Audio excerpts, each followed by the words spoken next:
The Thing on the Doorstep, Weird Tales, 1937.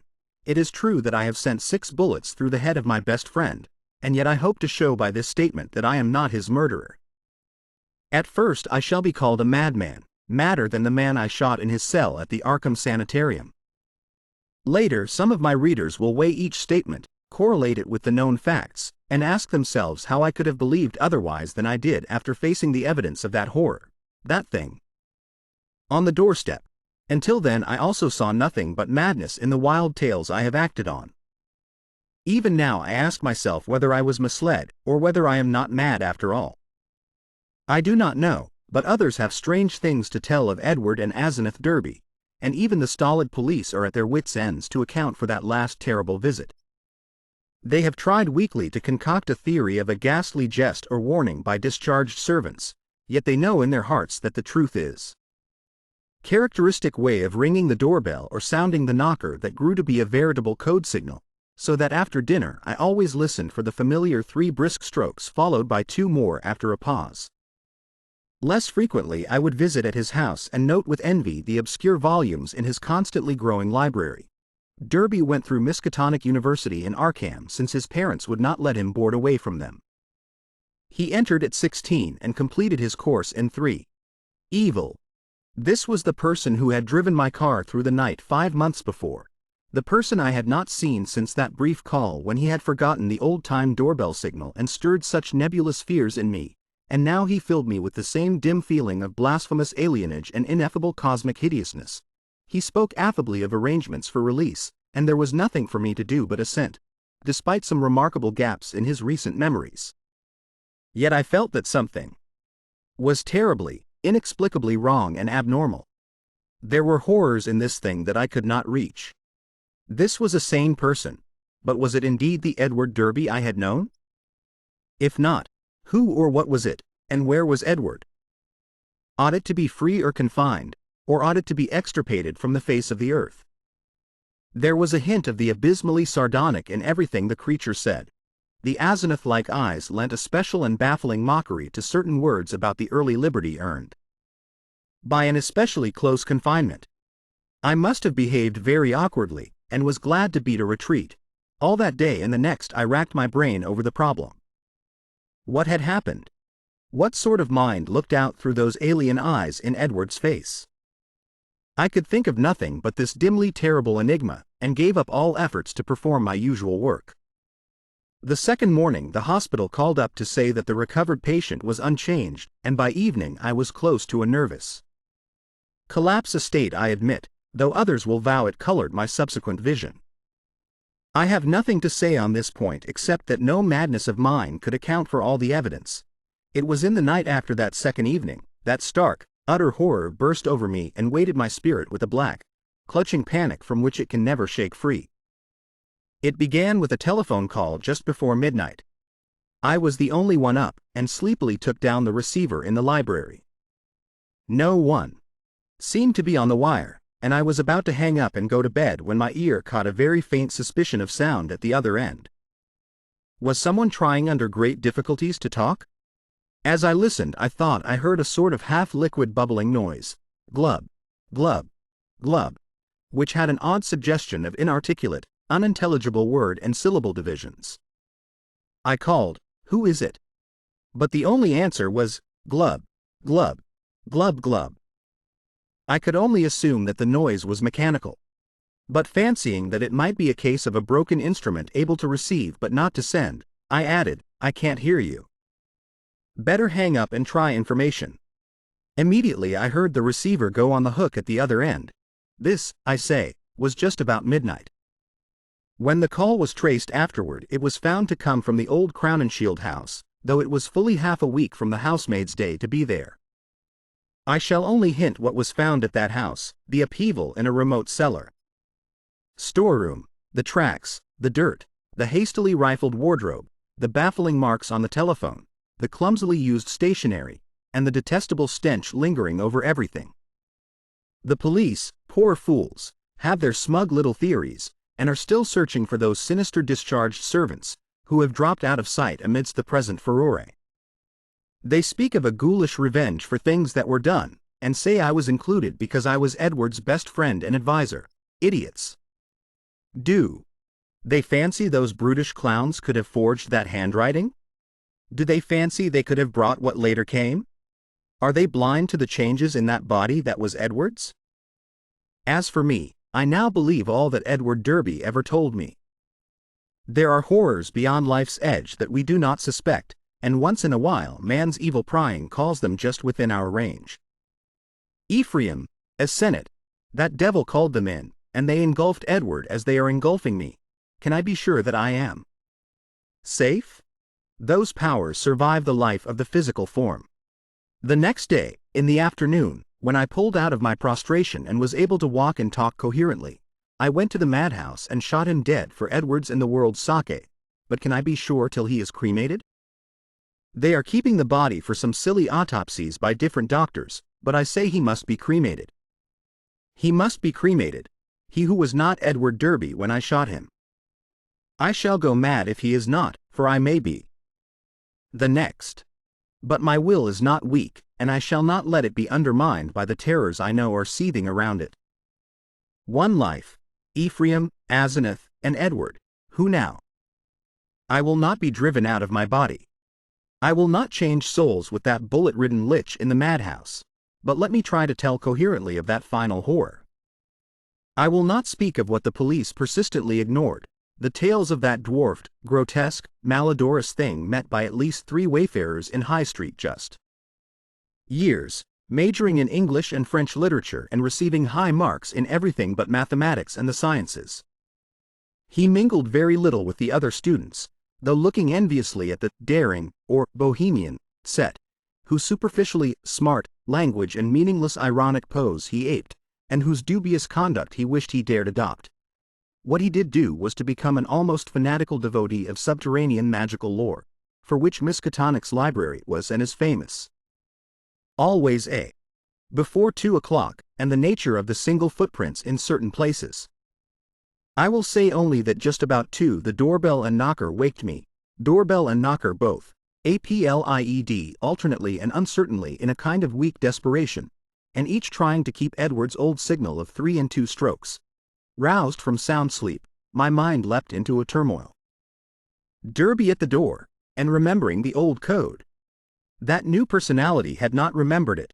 Was Edward suddenly back in his rightful state?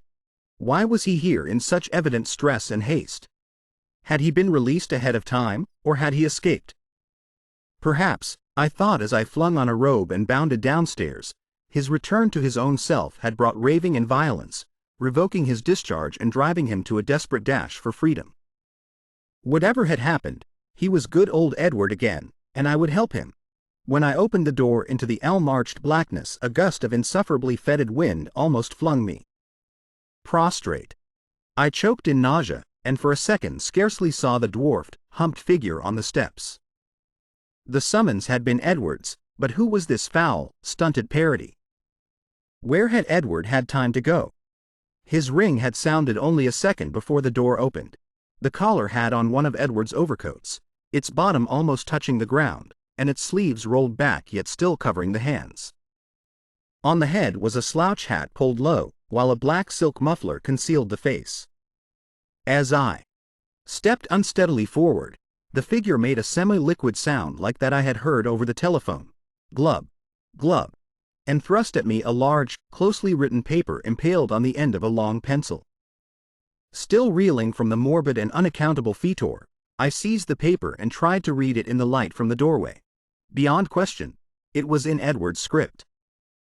But why had he written when he was close enough to ring, and why was the script so awkward, coarse and shaky?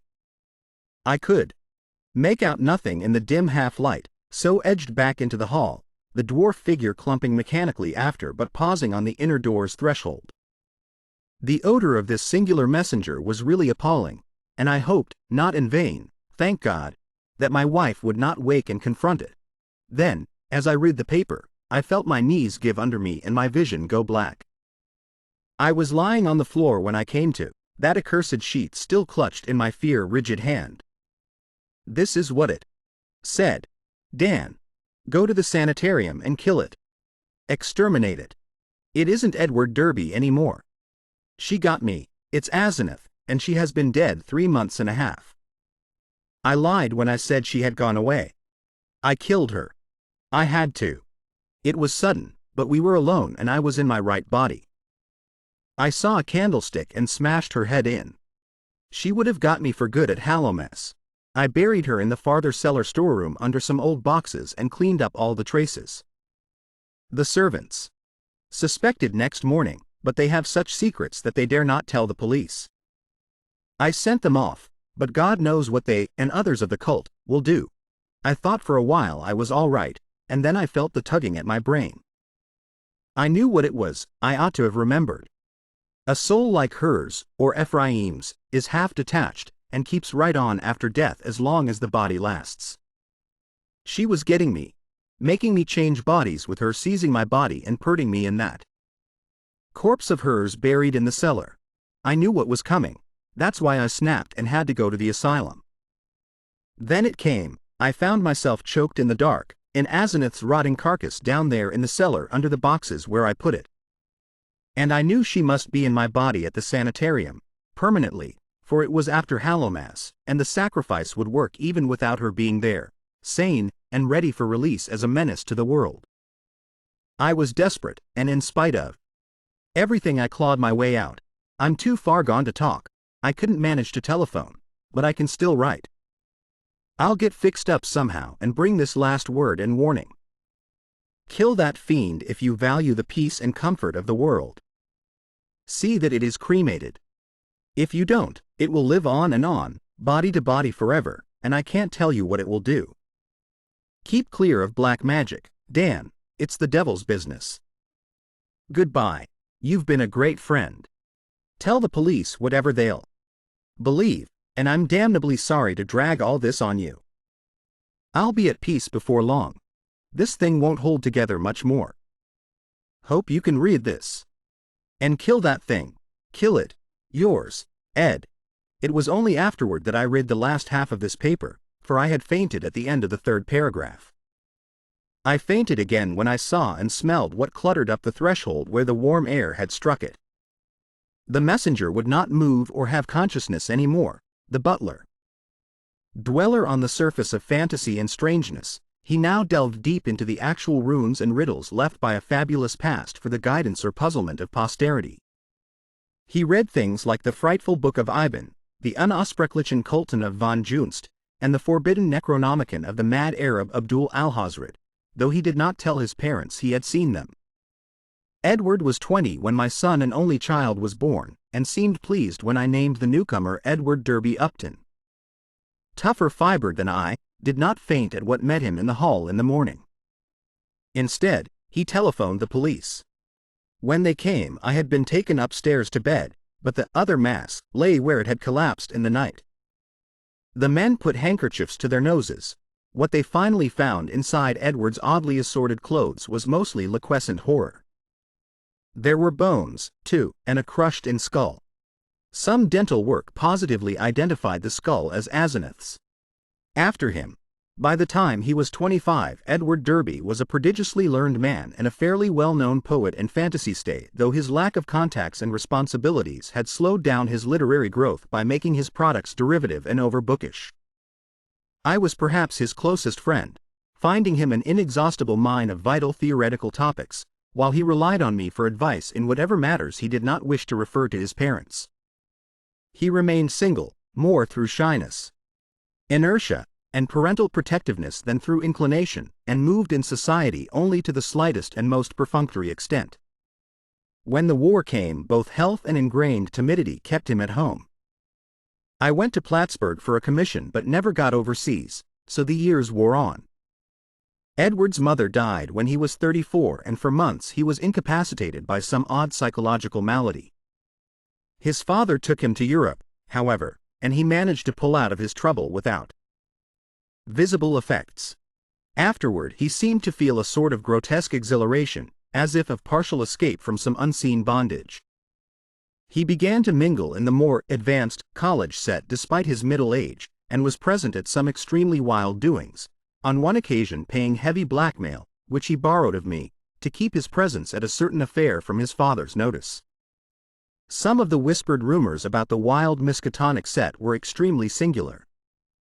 There was even talk of black magic and of happenings utterly beyond credibility. Edward was 38 when he met Asenath Waite. She was, I judge, about 23 at the time, and was taking a special course in medieval metaphysics at Miskatonic. The daughter of a friend of mine had met her before, in the Hall School at Kingsport, and had been inclined to shun her because of her odd reputation. She was dark, smallish, and very good-looking except for over-protuberant eyes, but something in her expression alienated extremely sensitive people. It was, however, largely her origin and conversation which caused average folk to avoid her. She was one of the Innsmouth Waites, and dark legends have clustered for generations about crumbling, half-deserted Innsmouth and its people. There are tales of horrible bargains about the year 1850, and of a strange element, not quite human, in the ancient families of the run-down fishing port. Tales such as only old-time Yankees can devise and repeat with proper awesomeness. Asenath's case was aggravated by the fact that she was Ephraim Waite's daughter, the child of his old age by an unknown wife who always went veiled. Ephraim lived in a half-decayed mansion in Washington Street, Innsmouth, and those who had seen the place, Arkham folk avoid going to Innsmouth whenever they can, declared that the attic windows were always boarded, and that strange sounds sometimes floated from within as evening drew on. The old man was known to have been a prodigious magical student in his day, and legend averred that he could raise or quell storms at sea according to his whim. I had seen him once or twice in my youth as he came to Arkham to consult forbidden tomes at the college library, and had hated his wolfish, saturnine face with its tangle of iron-gray beard. He had died insane, under rather queer circumstances, just before his daughter, by his will made a nominal ward of the principal, entered the Hall School, but she had been his morbidly avid pupil. Something infinitely more terrible and incredible, so I say that I have not murdered Edward Derby. Rather have I avenged him, and in so doing purged the earth of a horror whose survival might have loosed untold terrors on all mankind. There are black zones of shadow close to our daily paths, and now and then some evil soul breaks a passage through. When that happens, the man who knows must strike before reckoning the consequences. I have known Edward Pickman Derby all his life. 8 years and looked fiendishly like him at times. The friend whose daughter had gone to school with Asenath Waite repeated many curious things when the news of Edward's acquaintance with her began to spread about. Asenath, it seemed, had posed as a kind of magician at school, and had really seemed able to accomplish some highly baffling marvels. She professed to be able to raise thunderstorms, though her seeming success was generally laid to some uncanny knack at prediction. All animals markedly disliked her, and she could make any dog howl by certain motions of her right hand. There were times when she displayed snatches of knowledge and language very singular, and very shocking, for a young girl, when she would frighten her schoolmates with leers and winks of an inexplicable kind, and would seem to extract an obscene zestful irony from her present situation. Most unusual, though, were the well-attested cases of her influence over other persons. She was, beyond question, a genuine hypnotist. By gazing peculiarly at a fellow student, she would often give the latter a distinct feeling of exchanged personality, as if the subject were placed momentarily in the magician's body and able to stare half across the room at her real body, whose eyes blazed and protruded with an alien expression. Asenath often made wild claims about the nature of consciousness and about its independence of the physical frame, or at least from the life processes of the physical frame. Her crowning rage, however, was that she was not a man, since she believed a male brain had certain unique and far-reaching cosmic powers. Given a man's brain, she declared, she could not only equal but surpass her father in mastery of unknown forces. Edward met Asenath at a gathering of intelligentsia, held in one of the students' rooms, and could talk of nothing else when he came to see me the next day. He had found her full of the interests and erudition which engrossed him most, and was in addition wildly taken with her appearance. I had never seen the young woman, and recalled casual references only faintly, but I knew who she was. It seemed rather regrettable that Derby should become so upheaved about her, but I said nothing to discourage him, since infatuation thrives on opposition. He was not, he said, mentioning her to his father. In the next few weeks I heard of very little but Asenath from young Derby. Others now remarked Edward's autumnal gallantry, though they agreed that he did not look even nearly his actual age, or seem at all inappropriate as an escort for his bizarre divinity. He was only a trifle paunchy despite his indolence and self-indulgence, and his face was absolutely without lines. Asenath, on the other hand, had the premature crow's feet which come from the exercises of an intense will. About this time Edward brought the girl to call on me, and I at once saw that his interest was by no means one-sided. She eyed him continually with an almost predatory air, and I perceived that their intimacy was beyond entangling. Soon afterward I had a visit from old Mr. Derby, whom I had always admired and respected. He had heard the tales of his son's new friendship, and had wormed the whole truth out of the boy. Edward meant to marry Asenath, and had even been looking at houses in the suburbs. Knowing my usually great influence with his son, the father wondered if I could help to break the ill-advised affair off, but I regretfully expressed my doubts. This time it was not a question of Edward's weak will but of the woman's strong will. The perennial child had transferred his dependence from the parental image to a new and stronger image, and nothing could be done about it. The wedding was performed a month later, by a justice of the peace, according to the bride's request.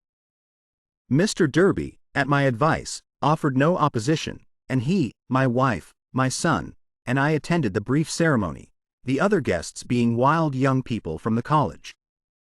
Asenath had bought the old Crown and Shield place in the country at the end of High Street, and they proposed to settle there after a short trip to Innsmouth, whence 3 servants and some books and household goods were to be brought. It was probably not so much consideration for Edward and his father as a personal wish to be near the college, its library, and its crowd of sophisticates, that made Asenath settle in Arkham instead of returning permanently home. When Edward called on me after the honeymoon I thought he looked slightly changed. Asenath had made him get rid of the undeveloped mustache, but there was more than that. He looked soberer and more thoughtful, his habitual pout of childish rebelliousness being exchanged for a look almost of genuine sadness. I was puzzled to decide whether I liked or disliked the change. Certainly he seemed for the moment more normally adult than ever before. Perhaps the marriage was a good thing. Might not the change of dependence form a start toward actual neutralization, leading Junior? He was so precocious that we had much in common from the time he was 8 and I was 16. He was the most phenomenal child scholar I have ever known, and at 7 was writing verse of a somber, fantastic, almost morbid cast which astonished the tutors surrounding him. Perhaps his private education and coddled seclusion had something to do with his premature flowering. An only child, he had organic weaknesses which startled his doting parents and caused them to keep him closely chained. Ultimately to responsible independence? He came alone, for Asenath was very busy. She had brought a vast store of books and apparatus from Innsmouth. Derby shuddered as he spoke the name, and was finishing the restoration of the Crown and Shield house and grounds. Her home, in that town, was a rather disgusting place, but certain objects in it had taught him some surprising things. He was progressing fast in esoteric lore now that he had Asenath's guidance. Some of the experiments she proposed were very daring and radical. He did not feel at liberty to describe them, but he had confidence in her powers and intentions. The 3 servants were very queer, an incredibly aged couple who had been with old Ephraim and referred occasionally to him and to Asenath's dead mother in a cryptic way, and a swarthy young wench who had marked anomalies of feature and seemed to exude a perpetual odor of fish. For the next 2 years I saw less and less of Derby.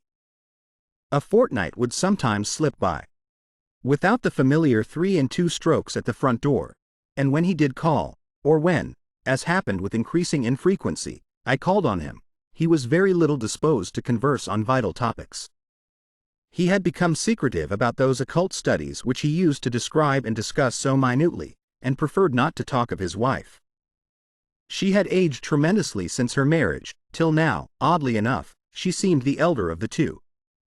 Her face held the most concentrated determined expression I had ever seen, and her whole aspect seemed to gain a vague, unplaceable repulsiveness. My wife and son noticed it as much as I, and we all ceased gradually to call on her, for which, Edward admitted in one of his boyishly tactless moments, she was unmitigatedly grateful. Occasionally the Derbys would go on long trips, ostensibly to Europe, though Edward sometimes hinted at obscure destinations. It was after the first year that people began talking about the change in Edward Derby. It was very casual talk, for the change was purely psychological, but it brought up some interesting points. Now and then, it seemed Edward was observed to wear an expression and to do things wholly incompatible with his usual flabby nature. For example, although in the old days he could not drive a car, he was now seen occasionally to dash into or out of the old Crown and Shield driveway with Asenath's powerful Packard, handling it like a master, and meeting traffic entanglements with a skill and determination utterly alien to his accustomed nature. In such cases he seemed always to be just back from some trip or just starting on one. What sort of trip, no one could guess, although he mostly favored the Innsmouth road. Oddly, the metamorphosis did not seem altogether pleasing. People said he looked too much like his wife, or like old Ephraim Waite himself, in these moments, or perhaps these moments seemed unnatural because they were so rare. Sometimes, hours after starting out in this way, he would return listlessly sprawled on the rear seat of the car while an obviously hired chauffeur or mechanic drove. Also, his preponderant aspect on the streets during his decreasing round of social contacts, including, I may say, his calls on me, was the old-time indecisive one, its irresponsible childishness even more marked than in the past. While Asenath's face aged, Edward, aside from those exceptional occasions, actually relaxed into a kind of exaggerated immaturity, save when a trace of the new sadness or understanding would flash across it. It was really very puzzling.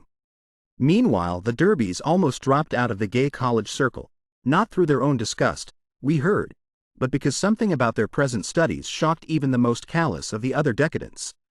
It was in the third year of the marriage that Edward began to hint openly to me of a certain fear and dissatisfaction.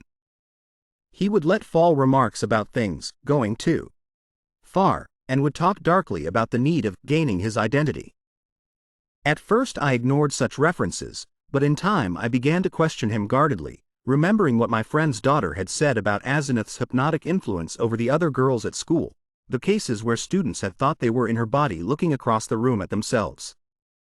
This questioning seemed to make him at once alarmed and grateful, and once he mumbled something about having a serious talk with me.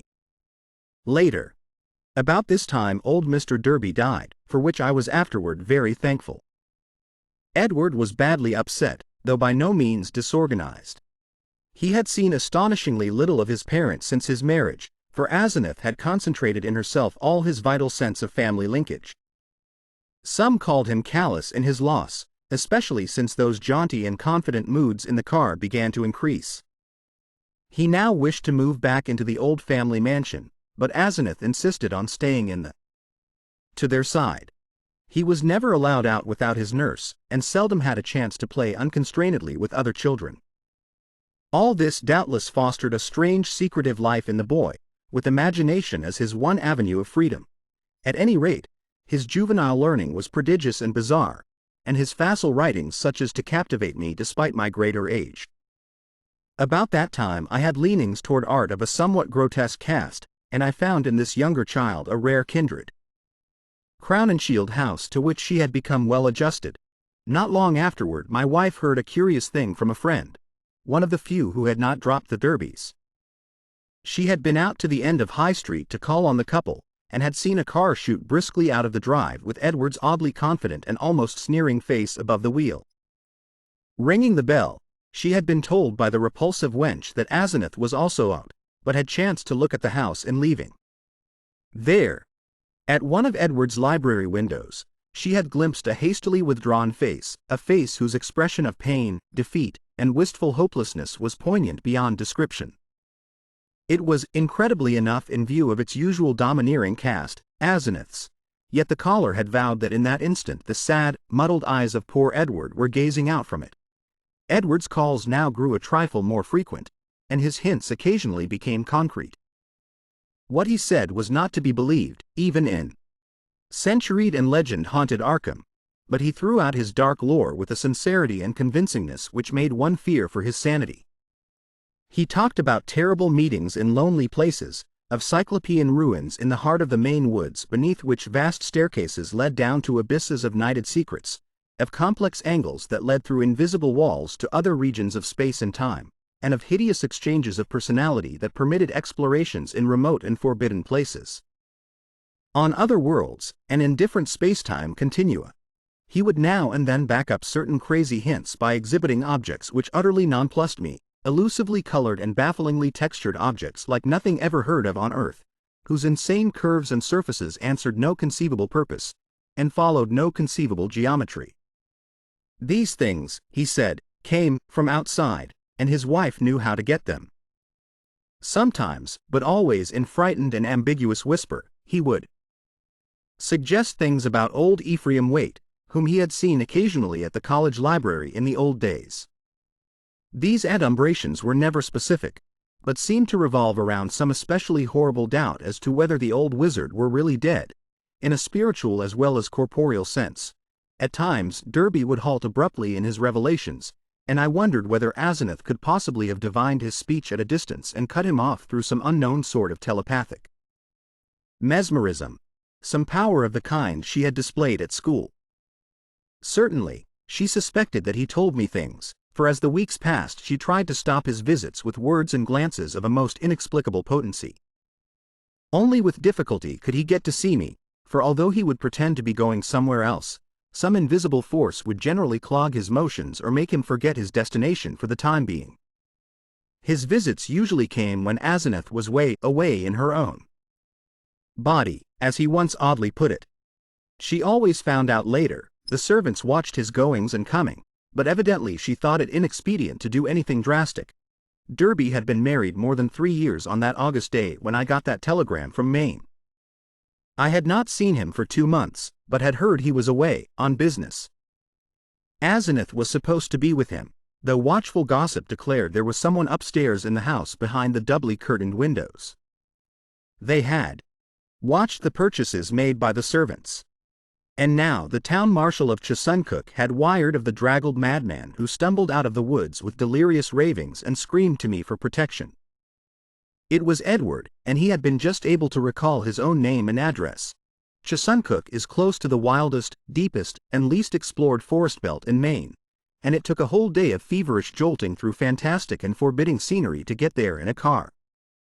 I found Derby in a cell at the town farm, vacillating between frenzy and apathy. He knew me at once, and began pouring out a meaningless, half-incoherent torrent of words in my direction. Dan, for God's sake. The pit of the Shoggoths. Down the 6,000 steps. The abomination of abominations. I never would let her take me, and then I found myself there, Ea. Shub niggurath.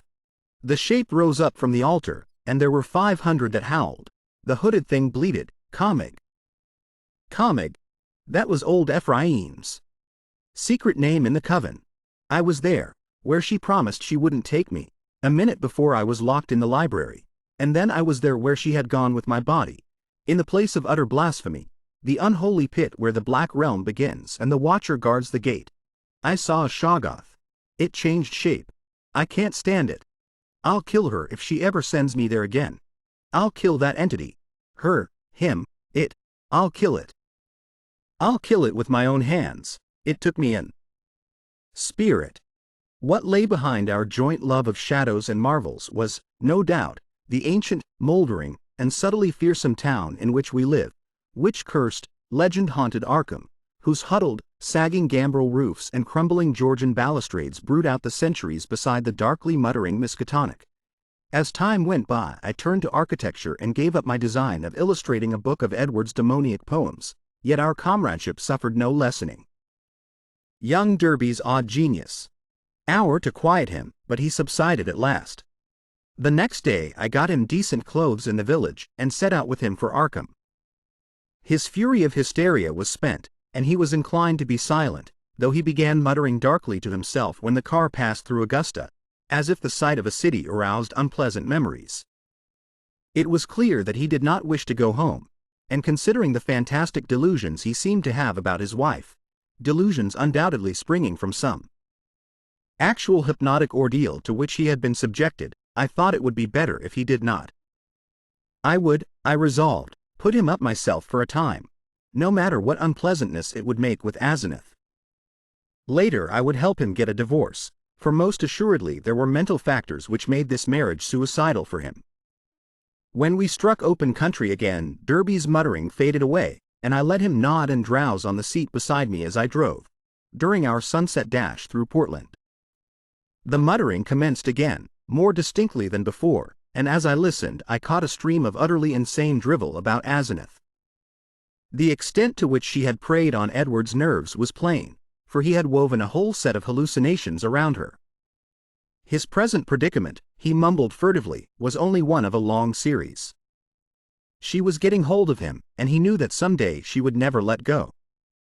Even now she probably let him go only when she had to, because she couldn't hold on long at a time. She constantly took his body and went to nameless places for nameless rites, leaving him in her body and locking him upstairs, but sometimes she couldn't hold on, and he would find himself suddenly in his own body again in some far-off, horrible, and perhaps unknown place. Sometimes she'd get hold of him again and sometimes she couldn't. Often he was left stranded somewhere as I had found him. Time and again he had to find his way home from frightful distances, getting somebody to drive the car after he found it. The worst thing was that she was holding on to him longer and longer at a time. She wanted to be a man, to be fully human, that was why she got hold of him. She had sensed the mixture of fine wrought brain and weak will in him. Some day she would crowd him out and disappear with his body, disappear to become a great magician like her father and leave him marooned in that female shell that wasn't even quite human. Yes, he knew about the Innsmouth blood now. There had been traffic with things from the sea, it was horrible. And old Ephraim, he had known the secret, and when he grew old did a hideous thing to keep alive. He wanted to live forever. Asenath would succeed. One successful demonstration had taken place already. As Derby muttered on, I turned to look at him closely, verifying the impression of change which an earlier scrutiny had given me. Paradoxically, he seemed in better shape than usual, harder, more normally developed, and without the trace of sickly flabbiness caused by his indolent habits. It was as if he had been really active and properly exercised for the first time in his coddled life, and I judged that Asenath's force must have pushed him into unwanted channels of motion and alertness. But just now his mind was in a pitiable state, for he was mumbling wild extravagances about his wife, about black magic, about old Ephraim, and about some revelation which would convince even me. He repeated names which I recognized from bygone browsings in forbidden volumes, and at times made me shudder with a certain thread of mythological consistency, or convincing coherence, which ran through his maundering. Again and again he would pause, as if to gather courage for some final and terrible disclosure. Dan, don't you remember him? Wild eyes and the unkempt beard that never turned white. He glared at me once, and I never forgot it. Now she glares that way. And I know why. He found it in the Necronomicon. The formula. I don't dare tell you the page yet, but when I do you can read and understand. Then you will know what has engulfed me. On, body to body to body. He means never to die. The life glow. He knows how to break the link. It can flicker on a while even when the body is dead. I'll give you hints and maybe you'll guess. Listen, Dan. Do you know why my wife always takes such pains with that silly backhand writing? Have you ever seen a manuscript of old Ephraim's? Do you want to know why I shivered when I saw some hasty notes Asenath had jotted down? Asenath, is there such a person? Why did they think there was poison in old Ephraim's stomach? Why did the Gilmans whisper about the way he shrieked, like a frightened child, when he went mad and Asenath locked him up in the padded attic room where the other had been? Was it old Ephraim's soul that was locked in? Who locked in whom? Why had he been looking for months for someone with a fine mind and a weak developed remarkably, and in his 18th year his collected nightmare lyrics made a real sensation when issued under the title Azathoth and Other Horrors. He was a close correspondent of the notorious Baudelairean poet Justin Jeffrey, who wrote The People of the Monolith and died screaming in a madhouse in 1926 after a visit to a sinister, ill-regarded village in Hungary. In self-reliance and practical affairs, however, Derby was greatly retarded because of his coddled existence. His health. Will, why did he curse that his daughter wasn't a son? Tell me? Daniel Upton. What devilish exchange was perpetrated in the house of horror where that blasphemous monster had his trusting, weak-willed half-human child at his mercy? Didn't he make it permanent, as she'll do in the end with me? Tell me why that thing that calls itself Asenath writes differently off guard, so that you can't tell its script from, then the thing happened. Derby's voice was rising to a thin treble scream as he raved, when suddenly it was shut off with an almost mechanical click. I thought of those other occasions at my home when his confidences had abruptly ceased, when I had half fancied that some obscure telepathic wave of Asenath's mental force was intervening to keep him silent. This, though, was something altogether different, and, I felt, infinitely more horrible. The face beside me was twisted almost unrecognizably for a moment, while through the whole body there passed a shivering motion, as if all the bones, organs, muscles, nerves, and glands were adjusting themselves to a radically different posture, set of stresses, and general personality. Just where the supreme horror lay, I could not for my life tell. Yet there swept over me such a swamping wave of sickness and repulsion, such a freezing, petrifying sense of utter alienage and abnormality, that my grasp of the wheel grew feeble and uncertain. The figure beside me seemed less like a lifelong friend than like some monstrous intrusion from outer space, some damnable, utterly accursed focus of unknown and malign cosmic forces. I had faltered only a moment, but before another moment was over my companion had seized the wheel and forced me to change places with him. The dusk was now very thick, and the lights of Portland far behind, so I could not see much of his face. The blaze of his eyes, though, was phenomenal, and I knew that he must now be in that queerly energized state, so unlike his usual self, which so many people had noticed. It seemed odd and incredible that listless Edward Derby, he who could never assert himself, and who had never learned to drive, should be ordering me about and taking the wheel of my own car, yet that was precisely what had happened. He did not speak for some time, and in my inexplicable horror I was glad he did not. In the lights of Bidford and Sacco I saw his firmly set mouth, and shivered at the blaze of his eyes. The people were right. He did look damnably like his wife. And like old Ephraim when in these moods. I did not wonder that the moods were disliked. There was certainly something unnatural in them, and I felt the sinister element all the more because of the wild ravings I had been hearing. This man, for all my lifelong knowledge of Edward Pickman Derby, was a stranger, an intrusion of some sort from the black abyss. He did not speak until we were on a dark stretch of road, and when he did his voice seemed utterly unfamiliar. It was deeper, firmer, and more decisive than I had ever known it to be, while its accent and pronunciation were altogether changed, though vaguely, remotely, and rather disturbingly recalling something I could not quite place. There was, I thought, a trace of very profound and very genuine irony in the timbre, not the flashy, meaninglessly jaunty pseudo-irony of the callow, sophisticate, which Derby had habitually affected, but something grim, basic, pervasive, and potentially evil. I marveled at the self-possession. So soon following the spell of panic struck muttering.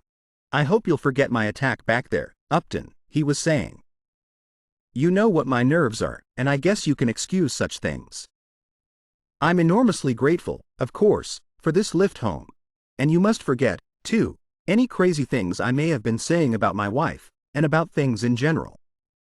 That's what comes from overstudy in a field like mine. My philosophy is full of bizarre concepts, and when the mind gets worn out it cooks up all sorts of imaginary concrete applications. I shall take a rest from now on. You probably won't see me for some time, and you needn't blame Asenath for it. This trip was a bit queer, but it's really very simple. There are certain Indian relics in the North Wood, standing stones, and all that, which mean a good deal in folklore, and Asenath and I are following that stuff up. It was a hard search, so I seem to have gone off my head. I must send somebody for the car when I get home. A month's relaxation will put me on my feet. I do not recall just what my own part of the conversation was, for the baffling alienage of my seatmate filled all my consciousness. With every moment my feeling of elusive cosmic horror increased, till at length I was in a virtual delirium of longing for the end of the drive. Derby did not offer to relinquish the wheel, and I was glad of the speed with which Portsmouth and Newburyport flashed by, at the junction where the main highway runs inland and avoids. Had improved, but his habits of childish dependence were fostered by over-careful parents, so that he never traveled alone, made independent decisions, or assumed responsibilities.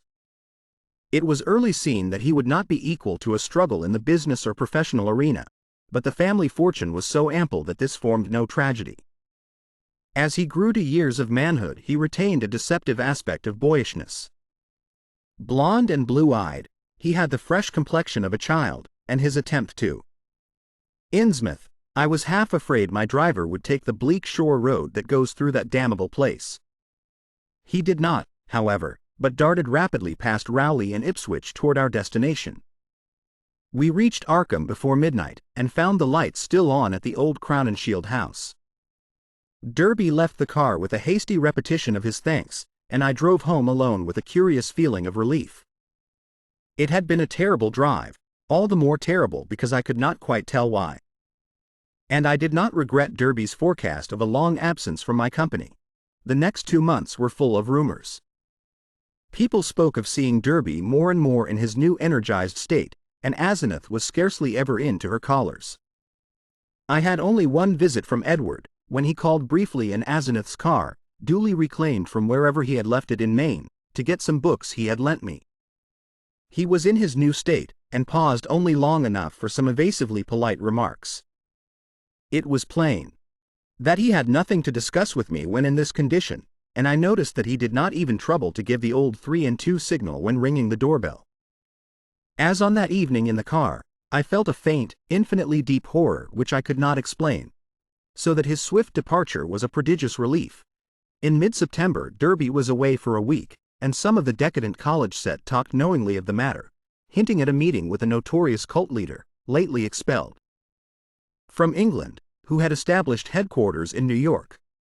For my part, one could not get that strange ride from Maine out of my head. The transformation I had witnessed had affected me profoundly, and I caught myself again and again trying to account for the thing, and for the extreme horror it had inspired in me. But the oddest rumors were those about the sobbing in the old Crown and Shield house. The voice seemed to be a woman's, and some of the younger people thought it sounded like Asenath's. It was heard only at rare intervals, and would sometimes be choked off as if by force. There was talk of an investigation, but this was dispelled one day when Asenath appeared in the streets and chatted in a sprightly way with a large number of acquaintances, apologizing for her recent absence and speaking incidentally about the nervous breakdown and hysteria of a guest from Boston. The guest was never seen, but Asenath's appearance left nothing to be said. And then someone complicated matters by whispering that the sobs had once or twice been in a man's voice. One evening in mid-October, I heard the familiar 3 and 2 ring at the front door. Answering it myself, I found Edward on the steps, and saw in a moment that his personality was the old one which I had not encountered since the day of his ravings on that terrible ride from Chesuncook. His face was twitching with a mixture of odd emotions in which fear and triumph seemed to share dominion, and he looked furtively over his shoulder as I closed the door behind him. Following me clumsily to the study, he asked for some whiskey to steady his nerves. I forbore to question him, but waited till he felt like beginning whatever he wanted to say. At length he ventured some information in a choking voice. "Asenath has gone, Dan. We had a long talk last night while the servants were out, and I made her promise to stop preying on me. Of course I had certain occult defenses I never told you about. She had to give in, but got frightfully angry. Just packed up and started for New York, walked right out to catch the 8:20 into Boston. I suppose people will talk, but I can't help that. You needn't mention that there was any trouble. Just say she's gone on a long research trip. She's probably going to stay with one of her horrible groups of devotees. I hope she'll go west and get a divorce. Anyhow, I've made her promise to keep away and let me alone. It was horrible, Dan. She was stealing my body. Crowding me out. Making a prisoner of me. I lay low and pretended to let her do it, but I had to be on the watch. I could plan if I was careful, for she can't read my mind literally, or in detail. All she could read of my planning was a sort of general mood of rebellion, and she always thought I was helpless. Never thought I could get the best of her, but I had a spell or two that worked. Derby looked over his shoulder and took some more whiskey. I paid off those damned servants this morning. When they got back, they were ugly about it and asked questions, but they went. They're her kin, Innsmouth people, and were hand and glove with her. I hope they'll let me alone. I didn't like the way they laughed when they walked away. I must get as many of Dad's old servants again as I can. I'll move back home now. I suppose you think I'm crazy, Dan, but Arkham history ought to hint at things that back up what I've told you, and what I'm going to tell you. You've seen one of the changes. Ray's mustache were discernible only with difficulty. His voice was soft and light, and his unexercised life gave him a juvenile chubbiness rather than the paunch-ness of premature middle age. He was of good height, and his handsome face would have made him a notable gallant had not his shyness held him to seclusion and bookishness. Derby's parents took him abroad every summer, and he was quick to seize on the surface aspects of European thought and expression. His Poe-like talents turned more. 2. In your car after I told you about Asenath that day coming home from Maine. That was when she got me, drove me out of my body. The last thing I remember was when I was all worked up trying to tell you what that she-devil is. Then she got me, and in a flash I was back at the house, in the library where those damned servants had me locked up, and in that cursed fiend's body that isn't even human. You know it was she you must have ridden home with, that praying wolf in my body, you. Ought to have known the difference. I shuddered as Derby paused. Surely, I had known the difference, yet could I accept an explanation as insane as this? But my distracted caller was growing even wilder. I had to save myself. I had to, Dan. She'd have got me for good at Hallowmas. They hold a Sabbath up there beyond Chesuncook, and the sacrifice would have clinched things. She'd have got me for good. She'd have been I, and I'd have been she, forever, too late, my buddy'd have been hers for good. She'd have been a man, and fully human, just as she wanted to be. I suppose she'd have put me out of the way, killed her own ex-body with me in it. Damn her, just as she did before, just as she did, or it did before. Edward's face was now atrociously distorted, and he bent it uncomfortably close to mine as his voice fell to a whisper. You must know what I hinted in the car, that she isn't Asenath at all, but really old Ephraim himself. I suspected it a year and a half ago, and I know it now. Her handwriting shows it when she goes off guard. Sometimes she jots down a note in writing that's just like her father's manuscripts, stroke for stroke, and sometimes she says things that nobody but an old man like Ephraim could say. He changed forms with her when he felt death coming. She was the only one he could find with the right kind of brain and a weak enough will. He got her body permanently, just as she almost got mine, and then poisoned the old body he'd put her into. Haven't you seen old Ephraim's soul glaring out of that she-devil's eyes dozens of times, and out of mine when she has control of my body? The whisperer was panting, and paused for breath. I said nothing, and when he resumed his voice was nearer normal. This, I reflected, was a case for the asylum, but I would not be the one to send him there. Perhaps time and freedom from Asenath would do its work. I could see that he would never wish to dabble in morbid occultism again. I'll tell you more later. I must have a long rest now. I'll tell you something of the forbidden horrors she led me into. Something of the age-old horrors that even now are festering in out-of-the-way corners with a few monstrous priests to keep them alive. Some people know things about the universe that nobody ought to know, and can do things that nobody ought to be able to do. I've been in it up to my neck, but that's the end.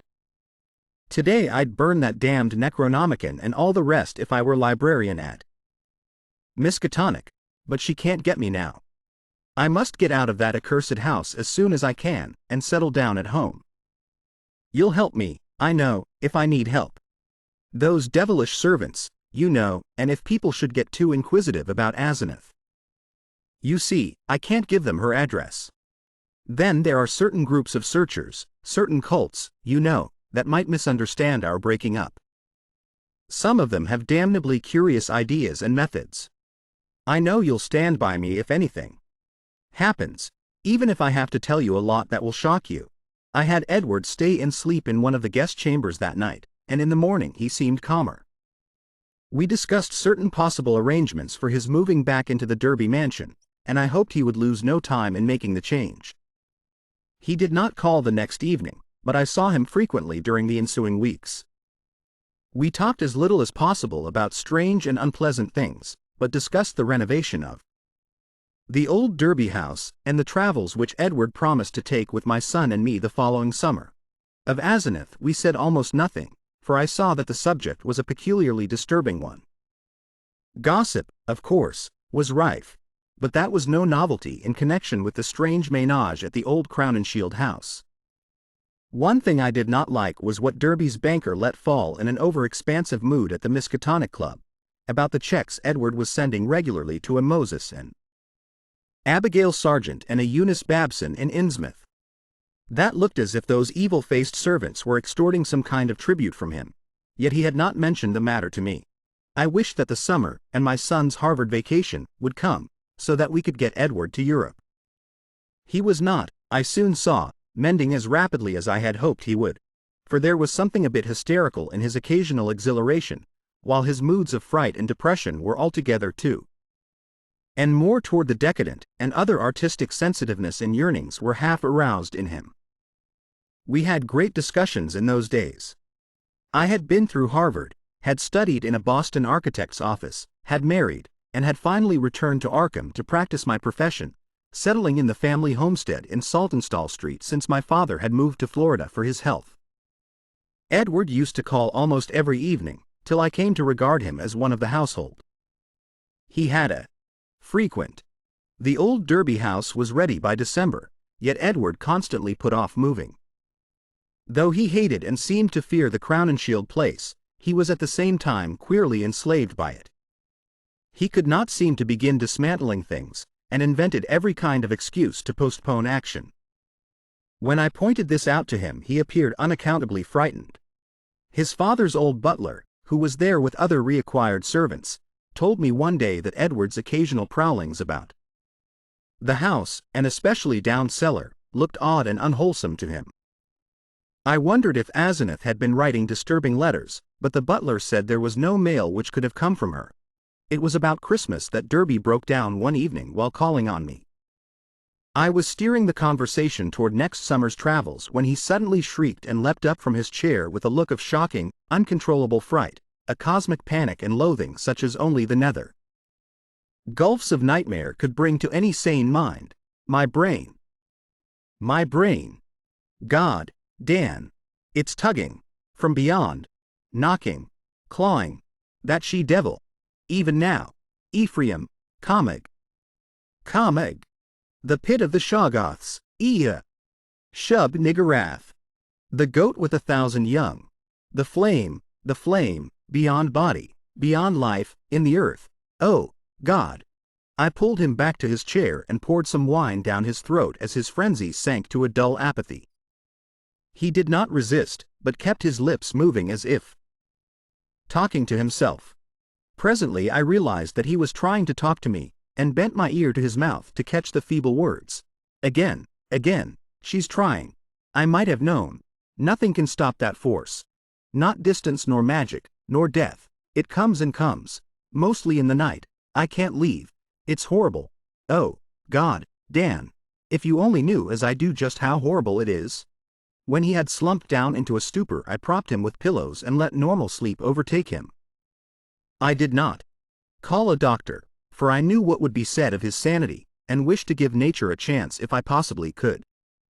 He waked at midnight, and I put him to bed upstairs, but he was gone by morning. He had let himself quietly out of the house, and his butler, when called on the wire, said he was at home pacing about the library. Edward went to pieces rapidly after that. He did not call again, but I went daily to see him. He would always be sitting in his library, staring at nothing and having an air of abnormal listening. Sometimes he talked rationally, but always on trivial topics. Any mention of his trouble, of future plans, or of Asenath would send him into a frenzy. His butler said he had frightful seizures at night, during which he might eventually do himself harm. I had a long talk with his doctor, banker, and lawyer, and finally took the physician with 2 specialist colleagues to visit him. The spasms that resulted from the first questions were violent and pitiable, and that evening a closed car took his poor struggling body to the Arkham Sanitarium. I was made his guardian and called on him twice weekly, almost weeping to hear his wild shrieks, awesome whispers, and dreadful, droning repetitions of such phrases as, "I had to do it. I had to do it. It'll get me. It'll get me. Down there in the dark. Mother. Mother. Dan. Save me. Save me." How much hope of recovery there was, no one could say, but I tried my best to be optimistic. Edward must have a home if he emerged, so I transferred his servants to the Derby mansion, which would surely be his sane choice. What to do about the Crown and Shield place with its complex arrangements and collections of utterly inexplicable objects I could not decide, so left it momentarily untouched, telling the Derby household to go over and dust the chief rooms once a week, and ordering the furnace man to have a fire on those days. The final nightmare came before Candlemas, heralded, in cruel irony, by a false gleam of hope. One morning late in January, the sanitarium telephoned to report that Edward's reason had suddenly come back. His continuous memory, they said, was badly impaired, but sanity itself was certain. Of course, he must remain some time for observation, but there could be little doubt of the outcome. All going well, he would surely be free in a week. I hastened over in a flood of delight, but stood bewildered when a nurse took me to Edward's room. The patient rose to greet me, extending his hand with a polite smile, but I saw in an instant that he bore the strangely energized personality which had seemed so foreign to his own nature, the competent personality I had found so vaguely horrible, and which Edward himself had once vowed was the intruding soul of his wife. There was the same blazing vision, so like Asenath's and old Ephraim's, and the same firm mouth, and when he spoke I could sense the same grim, pervasive irony in his voice, the deep irony so redolent of potential